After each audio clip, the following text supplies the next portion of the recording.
O livro dos Salmos é uma coleção de 150 antigos poemas hebraicos, canções e orações que vêm de todos os períodos diferentes da história de Israel. Muitos desses poemas estão relacionados com o rei Davi, 73 na verdade, e ele era conhecido como um poeta e arpista. Mas há muitos autores diferentes por trás desses poemas. Há os poemas de Asaf ou dos filhos de Corá. E alguns são de outros líderes de adoração no templo. Até mesmo Salomão e Moisés têm seus próprios poemas. E quase um terço deles são anônimos. Muitos desses poemas vieram a ser usados pelos coros que cantavam no templo de Israel, mas o livro dos Salmos não é um livro de hinos. Em algum momento no período após o exílio de Israel na Babilônia, esses antigos poemas foram reunidos e intencionalmente organizados no livro dos Salmos antes de nós. E ele tem um conceito muito original e uma mensagem que você não vai notar a menos que leia do início ao fim. Para ver como o livro de Salmos é projetado, é muito mais útil começar do final. O livro conclui com 5 poemas de louvor ao Deus de Israel. E cada um começa e termina com a palavra aleluia, que é hebraico para uma ordem, para dizer a um grupo de pessoas para louvar a Yah, que é a abreviação do nome divino Yahvé. Esse é um ótimo arranjo de 5 partes e parece que alguém está nos dando uma conclusão para o livro. Por isso a pergunta, o livro tem algum outro sinal de conceito intencional? Se prestar atenção aos títulos dos poemas, você notará que em 5 lugares os tradutores da Bíblia colocaram os títulos livro 1, livro 2, livro 3, livros 4 e 5 em vários pontos. E isso divide o livro em 5 grandes seções. A razão para isso é que o poema final de cada uma dessas seções tem um final muito semelhante que parece uma adição editorial. Diz algo assim, que o Senhor, o Deus de Israel, seja abençoado para todo sempre. Amém e amém. Então, o livro tem uma conclusão. Ele tem uma organização interna em 5 partes principais. E então, o lugar natural para irmos a partir daqui é para o começo procurando uma introdução. E o que encontramos? Salmos 1 e 2, que estão fora do livro 1, porque a maioria dos poemas do livro 1 está ligada a Davi, exceto os Salmos 1 e 2, que são anônimos. Salmo 1 celebra como uma pessoa que medita na Torá é abençoada, lendo-a em oração dia e noite e depois a obedecendo. A palavra Torá significa simplesmente ensinar, e mais especificamente se refere aos 5 livros de Moisés que iniciam o Antigo Testamento. E aqui, na verdade, a palavra parece ser usada com os 2 significados em mente, o que explica porque ela tem 5 partes principais. O livro dos Salmos está sendo oferecido como uma nova Torá, que ensina ao povo de Deus a prática da oração ao longo da vida, enquanto se esforçam para obedecer aos mandamentos de Deus dados na primeira Torá. O Salmo 2 é uma reflexão poética sobre a promessa de Deus ao rei Davi, de 2 Samuel capítulo 7, que um dia um rei messiânico viria e estabeleceria o reino de Deus sobre o mundo, derrotaria o mal e a rebelião entre a nação. O Salmo 2 conclui dizendo que todos os que se refugiam no rei messiânico serão abençoados, precisamente a palavra usada para abrir o Salmo 1. E assim, juntos, esses 2 poemas nos dizem que o livro dos Salmos foi criado para ser o livro de orações do povo de Deus. Enquanto eles se esforçam para ser fiéis aos mandamentos da Torá, têm esperança e aguardam a chegada do futuro rei messiânico. Agora, com esses 2 temas introduzidos, podemos começar a ver como os livros menores também foram projetados em torno dessas 2 ideias. Assim, por exemplo, o livro 1 tem no centro uma coleção de poemas, Salmos 15 a 24, que começa e termina com uma chamada à fidelidade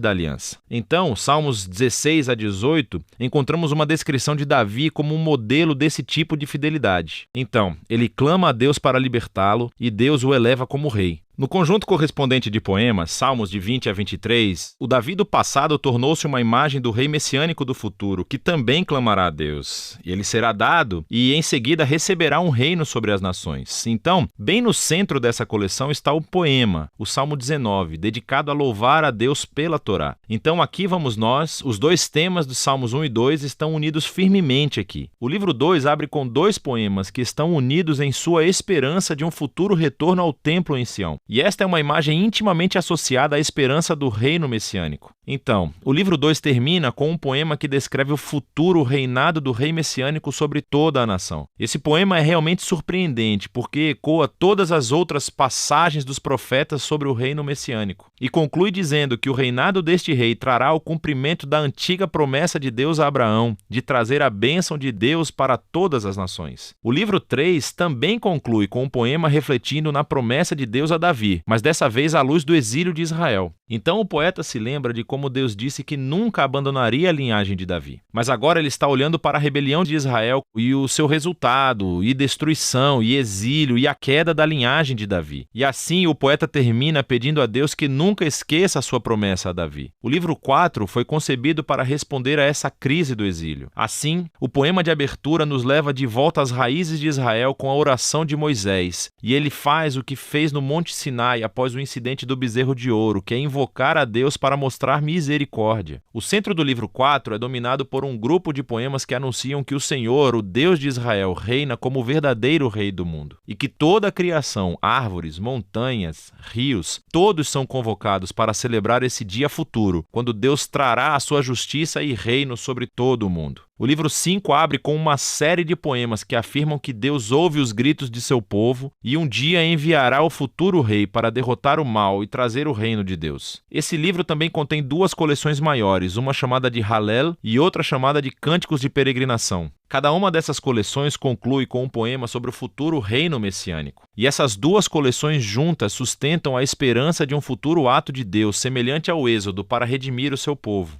E então, entre eles está o Salmo 119, o poema mais longo do livro. É um poema de alfabeto, onde cada linha começa com uma nova letra do alfabeto hebraico e explora a maravilha e o dom da Torá como a palavra de Deus para o seu povo. Então, aqui vamos nós. Os temas dos Salmos 1 e 2, Torá e Messias, combinam todos juntos aqui no livro 5, o que nos leva de volta a essa conclusão de 5 poemas. No poema do centro, Salmo 148, toda a criação é convocada para louvar o Deus de Israel, porque, como está escrito, ele levantou um chifre para o seu povo. O chifre aqui é uma metáfora do chifre de um touro erguido em vitória, e essa imagem ecoa de volta a mesma imagem usada na canção de Ana para o capítulo 2 de 1 Samuel, mas também para o Salmo 132 anterior. O chifre é um símbolo para o futuro rei messiânico e a sua vitória sobre o mal é uma conclusão apropriada para esse livro incrível. Aqui está mais uma coisa que você provavelmente não notará se não ler esse livro em ordem. Há muitos tipos diferentes de poemas no livro dos Salmos, mas todos basicamente se enquadram em duas grandes categorias: poemas de lamentação ou poemas de louvor. Poemas de lamentação expressam dor, confusão e raiva sobre quão horrível o mundo é e quão horríveis são as coisas que estão acontecendo com o poeta. E assim, esses poemas chamam a atenção para o que há de errado no mundo e pedem a Deus para fazer algo sobre isso. Há muitos deles no livro, o que nos diz algo importante, que a lamentação é uma resposta apropriada ao mal que vemos em nosso mundo. Mas o que você notará é que os poemas de lamento predominam no início do livro, nos livros de 1 a 3. Mas preste atenção, pois você também verá poemas de louvor ocasionalmente. Os poemas de louvor são poemas de alegria e celebração, e chamam a atenção para o que é bom no mundo e recontam as histórias daquilo que Deus fez em nossas vidas e agradecem a Deus por isso. Nos livros 4 e 5, você notará que os poemas de louvor chegam a superar os poemas de lamentação. E tudo culmina nessa conclusão de aleluia em 5 partes. Então, essa mudança de lamentação para louvor é profunda e nos diz algo sobre a natureza da oração, à medida que esperamos pelo reino messiânico, como o livro nos ensina a fazer.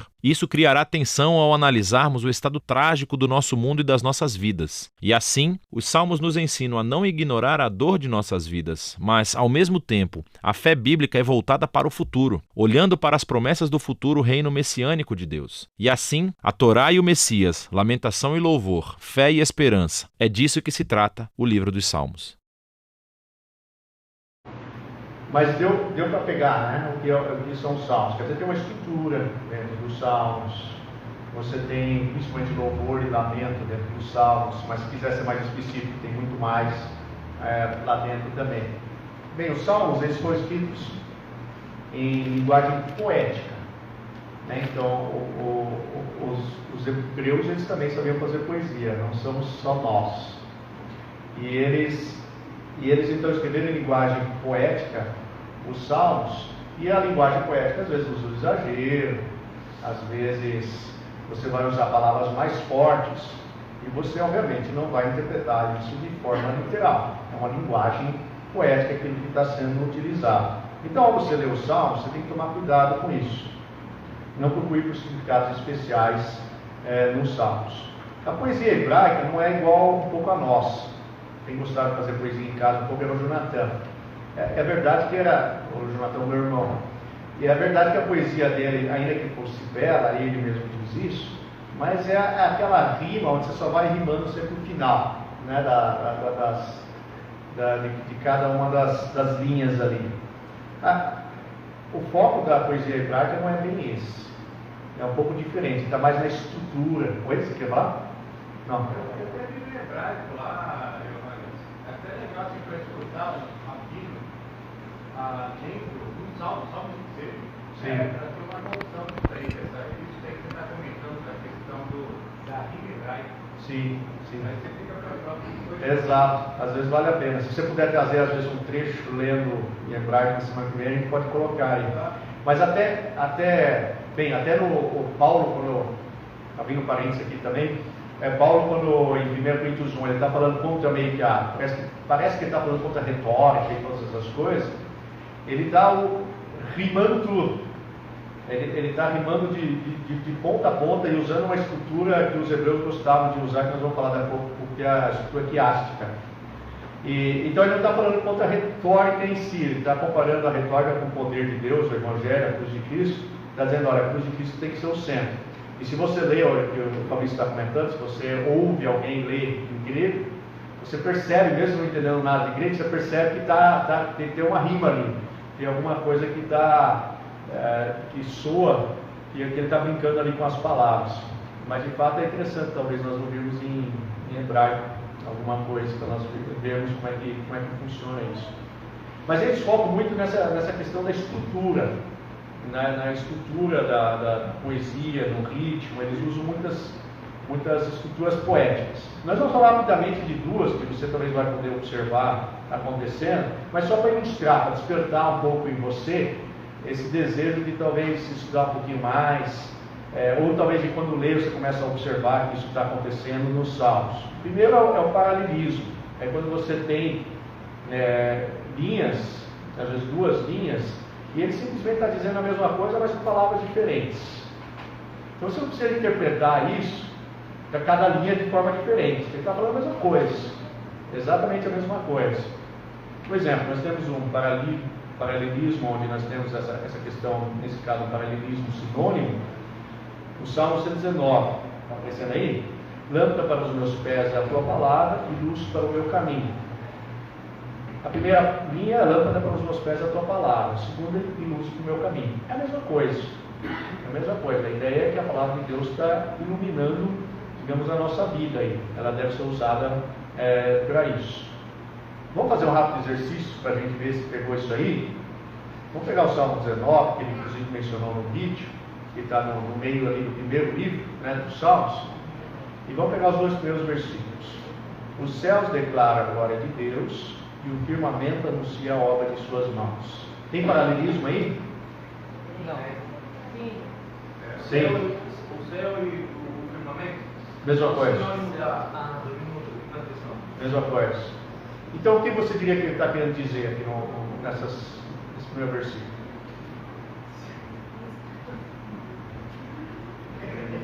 A beleza, eu acho que a beleza da criação anuncia a glória de Deus. Alguém olha e remete aquilo como se fosse criado. Toda a criação, então, de alguma forma, está falando para a gente da glória de Deus, da beleza de Deus, etc. Então ele não está falando duas coisas diferentes, ele está falando a mesma coisa, tá? Mas usando um linguajar um pouco diferente. A mesma coisa no verso 2, olha, um dia faz declaração a outro dia, e uma noite mostra sabedoria a outra noite. Ou seja, o que ele está falando olha, esse troço aí, a criação, está falando o tempo todo. Está falando o tempo todo, não para de falar. Um dia está falando para outro dia, uma noite para outra noite, não para de falar. É isso. Então, isso de uma forma um pouco mais seca. Você não vai falar para um poeta isso. Alguém uma vez disse que um certo poeta uma vez estava lendo uma poesia que ele fez, e uma pessoa levantou a mão e disse: eu não entendi, você pode explicar para mim? Aí o que o poeta fez, ele simplesmente leu novamente a poesia. Ele leu a poesia inteira de novo. Por quê? Porque de certa forma, um poeta, a poesia não se explica. O significado está na própria poesia, na estrutura poética que ele está usando, na rima, no estilo, etc. Está mesmo ali. Então, de alguma forma, o sermão, por exemplo, de hoje, seria talvez com o poeta errado. você fazer um sermão. Porque você tirou toda a beleza da estrutura poética dele no Salmo 119, foi o que eu fiz hoje, e tentei colocar em outras palavras. Aquilo lá. Então a melhor coisa que nós fazemos, simplesmente às vezes, é ler aquilo lá. Tá? Então nós vimos um exemplo de paralelismo. Isso vai ter não só nos Salmos, mas em muitos outros lugares. Você vai ter espalhado pela Bíblia também isso. Tá? Mas é uma coisa importante. Então você não vai ficar muito preocupado, quando você percebe um paralelismo, não vai ficar preocupado em interpretar cada palavrinha ali, não sei o que, tal. É de forma geral, você entende rapidamente o que ele está dizendo ali. Um exemplo 2, é uma estrutura que nós chamamos de sanduíche. Está com fome aí? Quiasmo, estrutura sanduíche. É onde uma sequência de componentes são repetidos em ordem inversa. Às vezes você tem um centro bem claro definido, às vezes não. Tá? Mas aquilo que tem aqui no topo se repete no fundo aqui. Então você tem pão aqui. Aí você tem queijo aqui, você tem queijo aqui. Mortadela aqui. E por aí vai. Às vezes o tomate que é ruim você só tem no meio. Na verdade eles colocavam o que era bom. Geralmente o que eles queriam, o foco, o centro, estava bem no centro dessa estrutura. Então, por exemplo, você vai encontrar isso em versículos. Você vai encontrar isso em capítulos. Você vai encontrar isso, os autores bíblicos fazem isso, em porções do livro. Às vezes em vários capítulos eles estão utilizando uma estrutura exatamente como essa, onde eles começam com alguma coisa, você vai ver um capítulo lá na frente, que ele está falando a mesma coisa de novo. E ele vai usando isso de forma no centro daquilo que é mais importante para ele. Mas aqui nós temos talvez a forma mais simples, seja ver no versículo. Você pisará sobre o leão e a cobra, e aí repete de novo isso aí, o leão morde a serpente, você pisoteará. Tá? Então algumas traduções para o português, eles vão tentar levar mais a sério essa estrutura poética que tem no hebraico. Tá? Então você vai ver de forma mais nítida isso. Eles inclusive vão jogar um pouco mais o texto, às vezes a segunda linha um pouco mais para dentro, para você ver, aqui ele está trabalhando com a estrutura do sanduíche. Ele está trabalhando com a estrutura do quiasmo. Tá? O quiasmo é isso aí, ele forma um X. Ele vem da letra grega, que significa exatamente isso. Então ele vai ter um X ali, Você pisará sobre, que é o A, o leão e a cobra, que é o B, e aí vai repetir o B, O leão forte a serpente, e vai voltar para o A, você pisoteará. Vamos ver um salmo que é piástico. Você pode procurar na internet, sites, eu posso passar para vocês, principalmente em inglês tem, eu não sei se tem tanto em português. Mas em inglês, se você digitar quiasmo lá, salmos, você vai ter um monte de sites que eles vão pegar em cada salmo, e quase cada salmo tem isso mesmo, vai mostrar a estrutura de quiasmo que existe lá.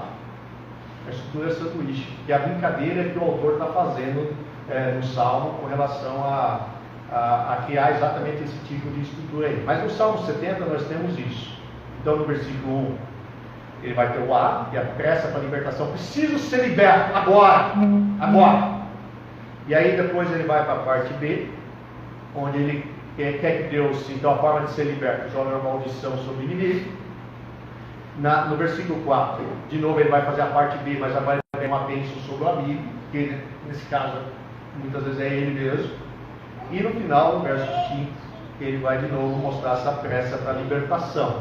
Vamos ver o Salmo 70? Só ler o Salmo 70? Não sei se vai aparecer aí para vocês. Consegue ler, Apressa-te, ó Deus, em me livrar. Senhor, apressa-te em ajudar. Então essa pressa. Tá? Daí vem os versos 2 e 3. Maldição sobre o inimigo. Fiquem envergonhados e confundidos os que procuram a minha alma. Voltem para trás e confundam-se os que me desejam mal. Virem as costas como recompensa da sua vergonha os que dizem Então está lançando uma maldição sobre o inimigo. Daí ele vai para a bênção. Folguem e alegrem-se em ti todos os que te buscam. E aqueles que amam a tua salvação digam continuamente: engrandecido seja Deus. E ele termina então de novo com a pressa. Eu, porém, estou aflito e necessitado. Apressa-te por mim, ó Deus. Tu és o meu auxílio, o meu libertador. Senhor, não te detenhas. Entendeu? Então, o que isso vai fazer de diferença na forma de você entender o texto? Você vai saber que ele não está falando duas coisas diferentes ali no começo e no final. Ele está falando a mesma coisa. Ele está com pressa. Ele precisa da pressa. E a pressa dele é para quê? Tanto para amaldiçoar os inimigos, quanto para abençoar os amigos. Você tem a estrutura pronta de, digamos, uma fala, um sermão. Ela está ali já. A própria estrutura do sermão, se você entende aquilo que ele está fazendo naquele salmo. Beleza? Os salmos são poemas musicais. Então eles vão apelar fortemente às emoções. Às vezes ele está pedindo para matar o inimigo, né? Ele usa muito fortemente as emoções e vai usar muito exagero, metáforas aí, como é típico dos poemas musicais. Por exemplo, Salmo 42, 3. Ele diz o seguinte: as minhas lágrimas servem-me de mantimento de dia e de noite, enquanto me dizem constantemente: onde está o teu Deus? As lágrimas servem de comida? Literalmente? Não. Não, você não fica coletando suas lágrimas, assim, de forma normal, fica coletando suas lágrimas, estou com sede, né? Vou beber uma água aqui. Você não fica fazendo isso. E você também elas não falam as lágrimas, né? Literalmente elas não falam. Elas não ficam dizendo onde está o teu Deus, aí onde está o teu Deus aí. Né? Mas ele está usando essa linguagem poética para nos dizer uma coisa muito importante, muito forte. E um bom orador sempre usa um pouco isso, essa imaginação, a linguagem, como o salmista aqui está fazendo, usando as lágrimas como comida e como seres que estão falando para você. Beleza, então como você vai usar os salmos? Quando você tiver, vou ler os salmos lá. Como é que você vai usar?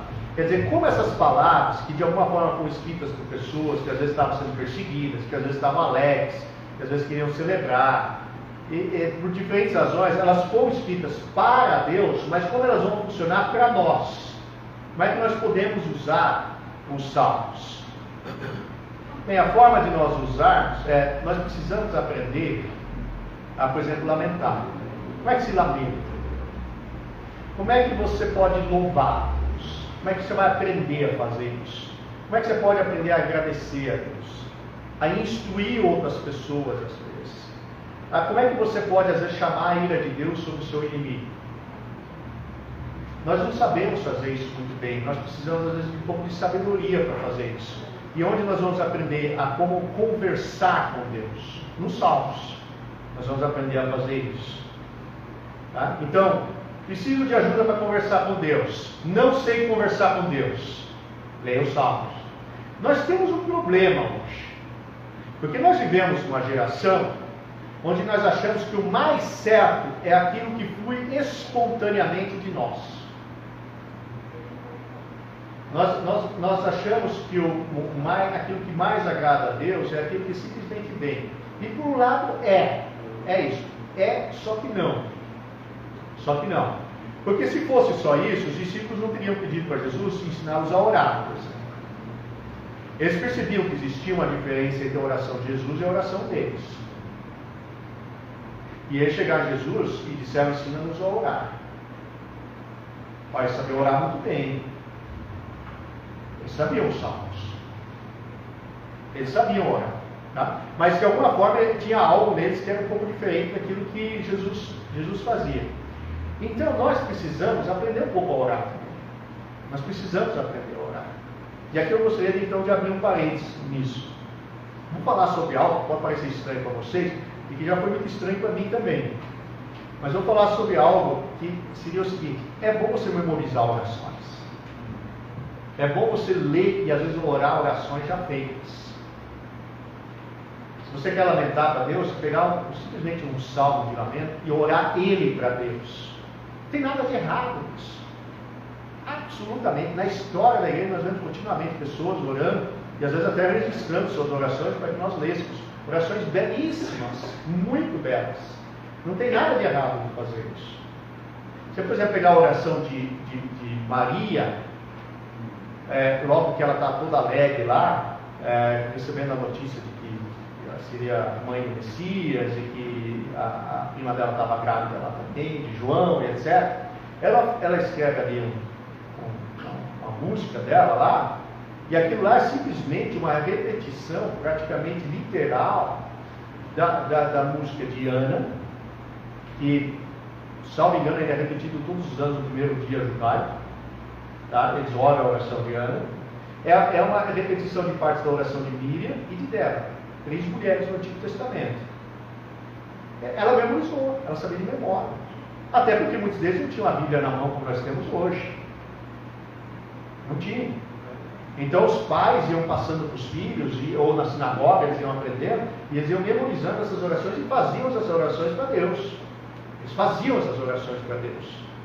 Tá? Então não tem nada de errado em memorizar orações. Como judeu, Jesus usava muitas dessas orações, ele fazia essas orações. E Jesus nos deu uma oração, inclusive, para nós não orarmos de uma forma repetitiva. Porque o problema que lá os fariseus colocaram é que eles sempre oravam a mesma coisa. Provavelmente a mesma coisa é igual à sua oração. Já pensou fazer o seguinte exercício? Pegue uma vez assim, vou pedir para você orar no culto de oração. Grave a sua oração. Grave. Vai no próximo culto de oração, ore de novo e grave a sua oração de novo. Vai no outro culto de oração, ore de novo e grave a sua oração. Daí peça para você fazer uma oração na igreja. Aí toda semana você vai repetir de novo, você vai fazer oração. Você vai perceber uma coisa, você sempre ora do mesmo jeito. Só muda o pedido, talvez. Assim, eu peço pela doença de fulano e tal. Você vai, Senhor, tinham certas pessoas que quando iam começar a orar, talvez outros diziam isso de mim também, né? Mas já sabia como é. Senhor, ainda em sua presença, nós estamos aqui para... Isso é a mesma coisa. Sempre exatamente a mesma coisa. Mas nós dizemos daqueles que memorizam o Pai Nosso, que eles são repetitivos. Nós fazemos a mesma coisa. A mesma coisa. Ou seja, os salmos, de certa forma, eles estão aí para nós aprendermos a variar a nossa oração. A variar, trazer mais, pensar um pouco na nossa oração. Nós não sermos tão repetitivos, Fabrício. O maior problema de ser repetitivo é quando você não ora segundo o texto bíblico.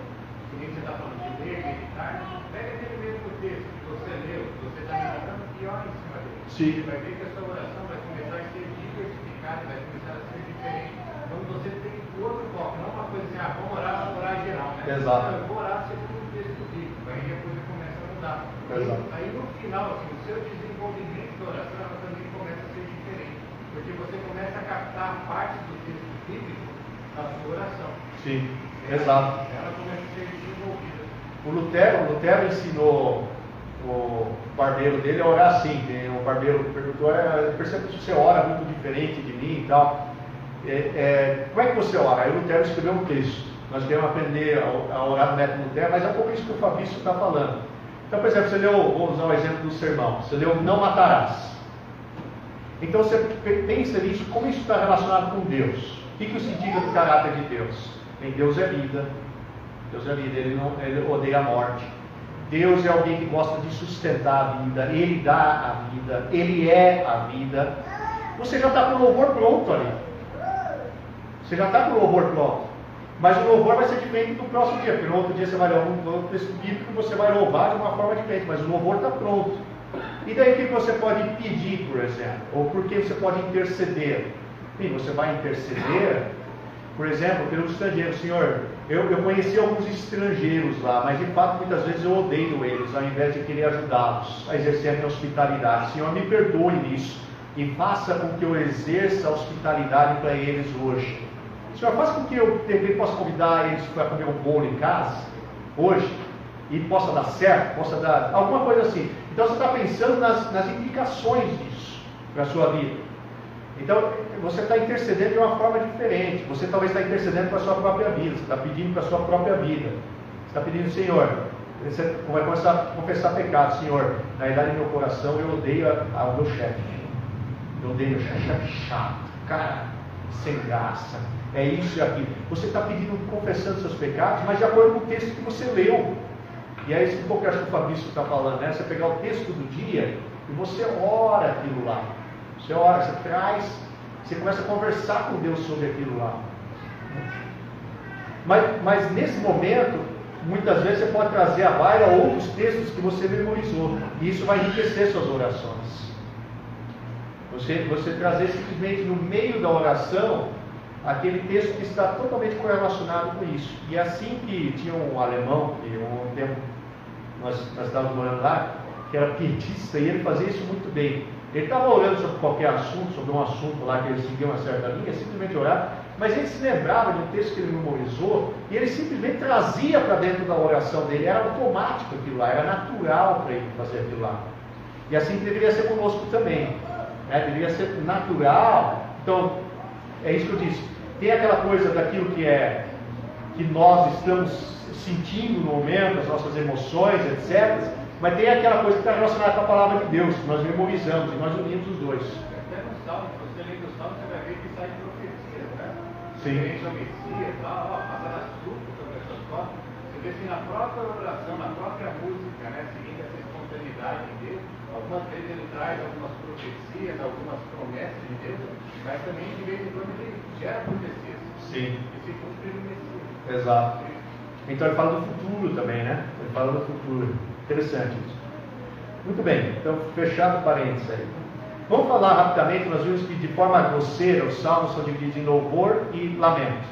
Vamos pegar o lamento, só para nós vermos mais ou menos como é que é a estrutura do lamento, como você pode lamentar, por exemplo. Primeiro, usualmente, o salmista começa com o destinatário. Ele diz Senhor. Então ele diz para com quem ele está conversando. Senhor. Isso é o Salmo 3, tá? Nós estamos vendo o Salmo 3. Daí ele tem uma queixa, uma reclamação. Ele tem a queixa: Senhor, como se têm multiplicado os meus adversários? São muitos os que se levantam contra mim. Muitos dizem da minha alma: não há salvação para ele em Deus. Então, levantou a queixa, a reclamação. Aí, logo depois, ele mostra sua confiança em Deus. Porém, tu, Senhor, és um escudo para mim e minha glória, e o que exalta a minha cabeça. Com a minha voz clamei ao Senhor, e ouviu-me desde o seu santo monte. Eu me deitei e dormi, acordei porque o Senhor me sustentou. Não temerei 10 milhares de pessoas que se puseram contra mim e me cercam. Então, ele endereçou Deus, Senhor, depois a queixa, a reclamação, depois confiança em Deus. Eu estou reclamando, mas eu estou reclamando para Deus, que eu sei que é confiar. E aí ele faz o pedido dele, a petição: levanta-te, Senhor, salva-me, Deus meu, pois feriste a todos os meus inimigos os queixos, quebraste os dentes aos ímpios. Então ele levanta o pedido dele, né? E aqui que entra a petição. E finalmente ele termina em louvor. Ele diz assim: a salvação vem do Senhor, sobre o teu povo seja a tua bênção. Então tem uma estrutura, né? Ele coloca a reclamação dele, a queixa dele, aquilo que está incomodando ele, o sofrimento dele, ele coloca lá, confiança em Deus. Depois ele pede pela queixa dele, e ele louva a Deus porque ele sabe que Deus é confiável e vai atender a queixa dele. Ele sabe disso. Você não quer fazer rapidinho um exercício disso? Vamos fazer um exercício? Tente aí, pense um pouco na sua queixa. Pense aí, o que deu pepino nessa semana? Se alguém quiser compartilhar, pode inclusive compartilhar. O que deu tudo errado. Que é rapidinho, 30 segundos você tem. Queixa. Dona Eudes, quer levantar a queixa? Não? Estava pensando na queixa? A queixa. Cansado, estava muito cansado. Eu tinha uma queixa, estava muito cansado essa semana. Queria descansar. Queixa. Pensou na queixa? Luciana? Então, motorista de aplicativo, eu tenho uma queixa todos os dias do motorista, né? Faz uma guardagem, né? Na sua frente. E aí você acaba se virando, né? Aí eu viro, aí eu peço para Deus me perdoar por mim, e assim vai. Ah. Uma queixa. Então a queixa da Luciene somos nós. Somos nós os barbeiros, que andamos de carro aí. Mas eu tenho uma queixa. Estragaram meu carro, pintura do carro no lava-jato. Foi primeiro no um, foi depois no outro. Quando eu levei no lava-jato que o Emerson ficou, e estragou toda a pintura do carro. Ei, mas como que eu fiquei chateado e bravo com isso. Então é a minha queixa. Será que eu mando matar?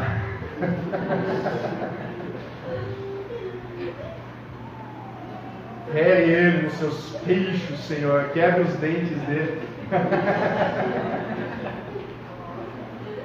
Luciano, chegou nesse ponto já que você está pedindo para... Não, eu peço para aqui também a segunda parte, né?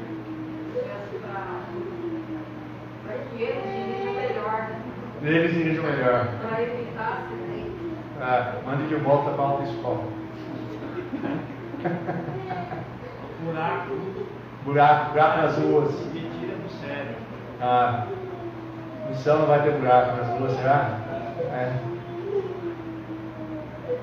Então, queixa. Pensou na sua queixa? Agora você vai demonstrar confiança em Deus. Confiança em Deus. Pensa só, você orou aquela vez e Deus atendeu você. Lembra aquela vez que não tinha vida nenhuma em sua mesa, que você orou e de repente apareceu uma pessoa na sua casa e disse, surpresa, tem aqui comida? Lembra? Deus é confiável. Você vai demonstrar sua confiança em Deus. Você fala, eu tenho essa queixa aqui, mas Senhor, puxa a vez. Por isso que eu fiz uma vez indo para os Estados Unidos, a gente não sabia se ia ter o dinheiro do sustento lá. Mas Deus tinha sido muito bom já no início do nosso casamento, quando nós não sabíamos se ia ter salário no mês que vem, e toda vez Deus arrumava um salário para a gente. Certinho, comprar comida, pagar água e energia e aluguel. É isso, dava certinho para isso. Então Deus foi muito bom, ele mostrou ali claramente que ele é confiável para nós. Ele deu certinho. Então quando a gente estava indo na segunda vez para os Estados Unidos, eu estava tão cansado, mentalmente, fisicamente, eu não tinha força para absolutamente nada, achava que Deus estava levando a gente para lá exatamente para descansar um pouco o nosso corpo, nossa alma. E eu no avião eu só ia orando assim, Senhor, faz de novo. O Senhor é confiável. O Senhor já fez lá no início do nosso casamento. Então faz de novo. E Deus fez de novo. Deus fez. Assim que nós chegamos lá, Deus fez de novo. Tá? Então é isso. Você se lembra de momentos na sua própria vida, às vezes, que Deus se mostrou confiável. Ou às vezes na vida de outras pessoas. Ou às vezes na história da própria palavra de Deus. Lembra como que o Senhor sustentou o povo de Israel no deserto? Lembra aquilo que o Senhor fez com aquelas pessoas lá, quando estavam quase derrotadas? Lembra aquilo que o Senhor fez com Jericó, em que eles não tinham força para derrotar os inimigos, mas com simples dando voltas lá ao redor, tocando com instrumento de sopro, eles derrubaram as muralhas? Lembra disso? Então, confiar. É aqui que você traz, o que o Fabrício comentou antes, você traz às vezes traz para dentro da sua oração a palavra de Deus. Você mostra como Deus é confiável. Tá? Beleza. Agora vem a petição. A petição. Qual que é a petição? Sei lá, Senhor, problema simples. Eu penso, não, problema não é uma queixa básica, mas digamos que o Senhor olhando o carro lá. Senhor, o Senhor pode dar uma forma barata e simples de resolver esse problema do carro? Não sei, eu resolvo isso, cara. Resolve. A petição, você traz a petição para Deus. Você está pensando no seu problema, né? Você está pensando no seu. E finalmente você termina em louvor. Obrigado, Senhor. Eu sei que o Senhor está me ouvindo. O Senhor é um Deus confiável. E eu agradeço o Senhor de antemão, porque o Senhor vai estar comigo. E o Senhor vai fazer o melhor na minha vida. E termina a sua oração. Tá? É isso que um pouco Paulo diz depois em Filipenses, que nós não devemos andar ansiosos de qualquer coisa, mas antes levar a Deus as nossas petições. Como ele diz lá? Por súplicas e ações de graça. Com ações de graças. Ações de graça. o louvor. A nossa petição, ela possui louvor. A nossa queixa, ela possui louvor. Nós trazemos a Deus a queixa com louvor, porque sabemos que Ele nos ouve. Nós podemos orar para Deus e dizer para Ele: Senhor, eu sei que se eu estivesse no lugar do Senhor, eu iria responder exatamente o que o Senhor vai responder. Muito obrigado por isso. Isso é suficiente eu saber. Então, agradeço a Deus pela sua resposta. O lamento está formado. Percebe? O lamento está pronto. Tem uma estrutura para o seu lamento. Nem todos os lamentos dos Salmos, é verdade, são exatamente dessa forma. Mas muitos seguem exatamente essa estrutura. Será que você não tem nada para aprender aí? Nada? Deixa eu ficar orando do jeito que eu quiser. Tem alguma coisa para você aprender. Aprender a como lamentar para Deus. Né? Isso é uma coisa muito importante. Nós aprendermos a lamentar para Deus.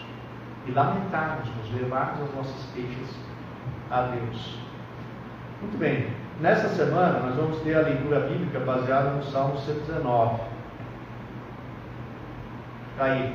Uma leitura a cada dia, uma pequena porção. E o que você vai fazer? Você vai criar uma oração de iluminação, que nós chamamos assim de oração de iluminação. Chame do jeito que você quiser, mas no Salmo 119 nós temos muito isso. A ideia é o seguinte: nós não conseguimos entender a palavra de Deus sem a ação de Deus. Sem a ação de Deus. Então você vai orar antes de ler a palavra. Alguma oração que leve você: Senhor, eu preciso do Senhor para entender a sua palavra, para aplicar ela à minha vida. E o Salmo 119, ele traz muito isso. Muito. O tempo todo ele vai mostrar isso. Por exemplo, ele diz: inclina o coração aos teus testemunhos e não a cobiça. Desvia os meus olhos para que não vejam a vaidade. Vivifica-me no teu caminho. Confirma ao teu servo a tua promessa, feita aos que te temem. Afasta de mim o opróbrio que temo, porque os teus juízos são bons. Eis que tenho suspirado pelos teus preceitos. Vivifica-me por tua justiça. Venham também sobre mim as tuas misericórdias, Senhor, e a tua salvação, segundo a tua promessa. E saberei responder aos que me insultam, pois confio na tua palavra. E por aí vai. Vê como que é diferente uma pessoa pegar de repente uma porção do Salmo 119 e quando for orar para ter o entendimento da palavra de Deus, ele não simplesmente toda vez orar a mesma coisa: Senhor, eu vou ler a sua palavra, dê-me entendimento agora. Pega o Salmo 119 e faça uma oração bela para Deus. Varie um pouco isso. Cria um pouco mais de estrutura, traz um pouco de beleza para dentro da sua oração. Você vai orar diferente. Você vai orar diferente todas as vezes. Isso é uma coisa importante. Nós, como cristãos, apreciamos essa beleza. Nós queremos caminhar em função dessa beleza. Então você vai orar de todo o coração, mas você vai orar lembrando do Salmo. Senhor, inclina os meus ouvidos. Senhor, muitas vezes eu não desejo a tua palavra. Faça eu desejar mais que o chocolate está aqui na minha mesa. E aí por aí você vai construindo isso aí.